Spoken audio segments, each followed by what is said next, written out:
गेल्या आठवड्याभरापासून राहाता तालुक्यातल्या राजोरी, ममदापूर, नांदूर, खंडाळा, वाकडी परिसरात होत असलेल्या परतीच्या जोरदार पावसानं परिसरातील शेतकऱ्यांचे सोयाबीन, कापूस, तूर यासारखी पिकं पाण्याखाली गेली आहे. आठवड्याभरापासून पाऊस दररोज हजेरी लावतोय. जालिंदर पठारे, वसंत कळमकर, अशोक आंत्रे यांच्या वावरामध्ये गुडघ्यापेक्षाही जास्त पाणी साचलंय.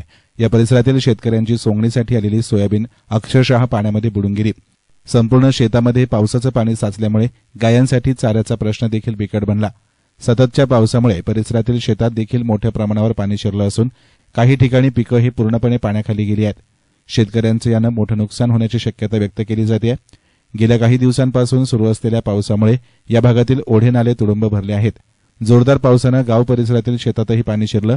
सोयाबीन, बाजरी, मका, भाजीपाला यांसह इतर हंगामी पिकंही पाण्यात गेली आहेत. शेतकरी यामुळे हवालदिल झाले असून शासनाकडून मिळणाऱ्या मदतीकडे अपेक्षेनं पाहत आहेत. राज्याचे जलसंपदा मंत्री राधाकृष्ण विखे पाटील यांनी बाधित परिसरातील शेतकऱ्यांचे पंचनामे करण्याचे आदेश प्रशासनास दिले आहेत. पावसामुळे झालेल्या या परिस्थितीमुळे शेतकऱ्यांचं मोठं आर्थिक नुकसान होण्याची शक्यता असून शासनानं तात्काळ मदत जाहीर करावी अशी मागणी होत आहे. वसंत कळमकर, राहणार ममदापूर.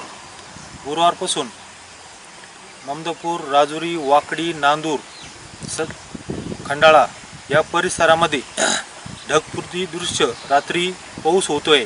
ह्या पावसामुळे खरीपाचे काढणीस आलेले सोयाबीन, कपासी, मूग इतर सर्व पिकांचे परिसरामधले सर्वच शेतकऱ्यांचे अतोनात नुकसान झाले.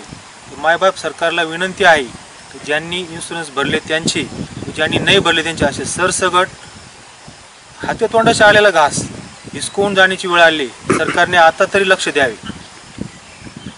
माझे नाव आप्पासाहेब पटरे.